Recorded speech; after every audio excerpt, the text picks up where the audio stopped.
नमस्कार दोस्तों, स्वागत है आपके दूसरे लेसन में।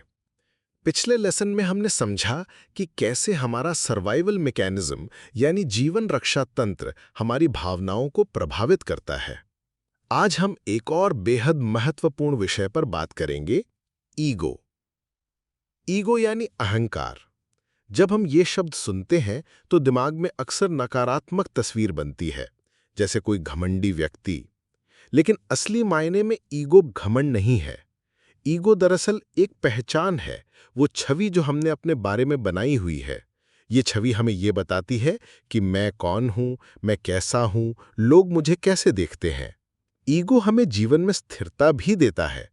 अगर ईगो ना हो तो हमें ये भी ना पता चले कि हमारा नाम क्या है, हम किस परिवार से आते हैं, हम क्या कर सकते हैं। यानी ईगो एक तरह से हमारे व्यक्तित्व का आईडी कार्ड है। लेकिन समस्या तब शुरू होती है जब ये आईडी कार्ड हमारी पूरी असली पहचान बन जाता है। सोचिए, अगर कोई आपकी तारीफ करे तो आपको कैसा लगता है? अच्छा। और अगर वही व्यक्ति आपकी आलोचना करे तो अचानक भीतर जलन, गुस्सा या उदासी पैदा हो जाती है। यह असली चोट कहाँ लगी?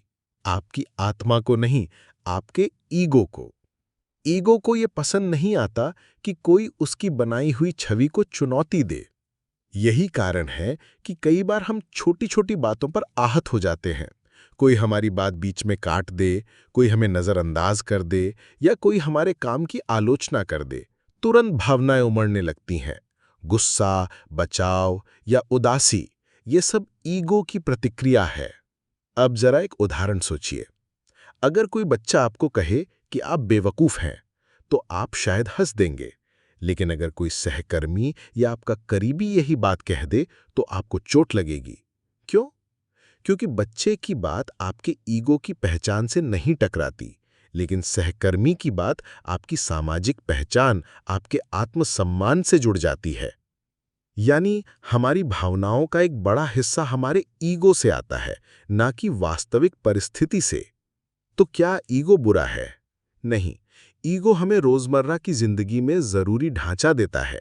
लेकिन अगर हम पूरी तरह ईगो के गुलाम बन जाएं, तो ये हमारी भावनाओं को बार बार अस्थिर कर देता है। हर बात हमें व्यक्तिगत लगने लगती है। तो आज का सबसे बड़ा सबक ये है कि ईगो और असली स्व यानी ट्रू सेल्फ में फर्क समझना जरूरी है। ईगो कहता है, मैं वही हूं जो लोग मेरे बारे में सोचते हैं, जबकि असली स्व कहता है, मैं उससे कहीं बड़ा हूं। जब आप इस फर्क को पहचानना शुरू कर देंगे, तो आप पाएंगे कि बहुत सी भावनाएं जो अभी आपको तकलीफ देती हैं, वे बस ईगो की प्रतिक्रियाएं हैं। अब जरा एक छोटा अभ्यास करें। याद कीजिए, पिछली बार कब आपको किसी की बात से बहुत चोट पहुंची थी? क्या वो चोट असल में परिस्थिति से थी या आपके ईगो की छवि को धक्का लगा था? बस इस बात को पहचानना ही जागरूकता का पहला कदम है।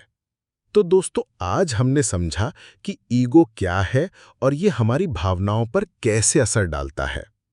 अगले लेसन में हम देखेंगे कि भावनाओं की असली प्रकृति क्या है, भावना, विचार और मूड में क्या अंतर है और इन्हें पहचानना क्यों जरूरी है।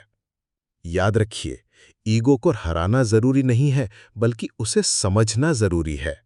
जब आप ये समझ लेते हैं, तो आपकी भावनाएं धीरे धीरे आपकी दोस्त बन जाती हैं।